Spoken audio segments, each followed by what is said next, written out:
Dampak kemarau mengakibatkan kekeringan di berbagai daerah di tanah air, termasuk di Kabupaten Sukabumi. Hal tersebut berimbas terhadap harga bahan pokok, salah satunya beras.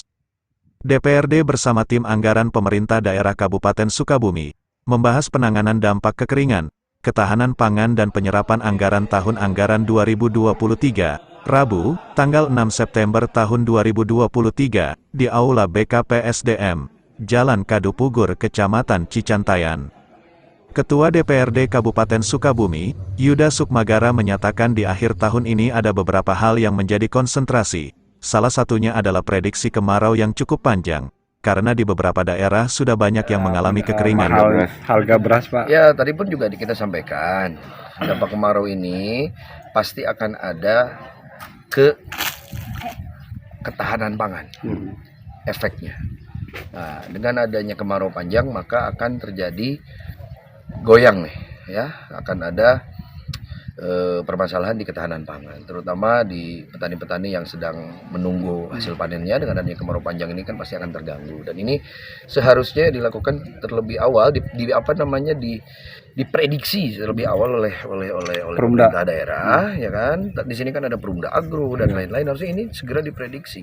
Harus ada pemikiran-pemikiran sebelum terjadi, karena kan memang bahasa-bahasa adanya El Nino, perubahan alam dan segala macam kan sudah terdengar dari awal-awal. Jadi tadi pun juga kami menyoroti itu, apa sih langkah-langkah yang dilakukan, dan memang langkah-langkah yang dilakukan ini dibutuhkan kehadiran anggaran, karena memang kan sistem yang memang tidak bisa diganggu gugat, ya, karena sistem ini kan nggak bisa kita mengalihkan anggaran itu seenaknya. Jadi memang sistem ini pun juga tunduk dan taat lah pemerintah daerah terhadap sistem penganggaran ini. Jadi akan dilakukan sumur-sumur itu untuk bisa mengairi itu. Jadi ketahanan pangan pastinya sekarang pun juga beras impor sudah mulai masuk dikarenakan kita ada kesulitan. Ini akan menjadi masalah. Semoga bisa diatasi bersama, dan juga semoga bisa mengambil langkah-langkah yang lebih baik. Terutama kan air yang menjadi prioritas, ya. Di tempat yang sama, Sekretaris Daerah Kabupaten Sukabumi, Ade Suryaman, mengatakan beberapa masukan dari Dewan akan dijadikan kajian dan bermanfaat untuk masyarakat. Hari ini kita rapat dengan Dewan, pembahasan banggar anggaran perubahan. Alhamdulillah selesai masukan-masukan dari Dewan, dan kita juga misalnya kajian-kajian kita mudah-mudahan sangat bermanfaat untuk ini, Pak, mendukung ketahanan pangan. Ya, hari ini kan kita dibahas, ya, salah satunya isu kekeringan. Ada beberapa, saya udah ada 26 kecamatan, 344 desa dan beberapa dusun, ya.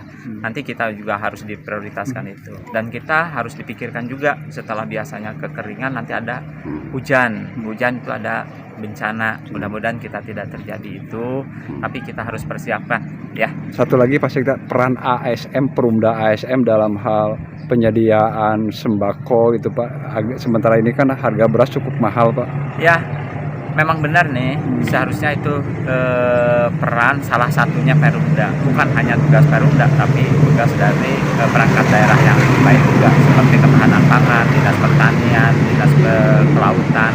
Tapi ya istilahnya sudah kita tugaskan untuk kolaborasi di lapangan, ya. Siap, Pak. Apakah peran APBD tidak terlalu singkat, Pak, untuk menangani kekeringan di... Kan lihat kekeringannya baru hari ini, ya. Laporan-laporan, data-data yang mereka masuk ke kita nanti kita sikapi, ya. Betul, kegiatan ini bisa disampaikan kembali, Pak. Ini pembahasan antara Badan Anggaran dengan TAPD terkait dengan RAPBD perubahan 2023. Insya Allah sudah ada kesepakatan antara DPRD dengan TAPD dan ini mewakili pemerintah daerah. Kita juga beberapa catatan kepada pemerintah daerah, terutama hari ini cuaca, ya, musim kemarau di mana masyarakat banyak menjerit membutuhkan bantuan, terutama daerah-daerah kekeringan. Tercatat ada sekitar 24 kecamatan yang terkena kekeringan. Kita memberikan masukan kepada pemerintah daerah supaya ini menjadi prioritas dalam periode yang sangat singkat ini. Apakah bisa dimuat di anggaran perubahan, Pak? Ya, kita menekankan memang harus diintervensi di perubahan. Dalam bentuk apa Pak bantuan? Bisa bentuk pemerintah bentuk pengiriman memobilisasi perusahaan-perusahahaan daerah ataupun bisa ke perusahaan-perusahaan swasta supaya berkontribusi untuk membantu masyarakat.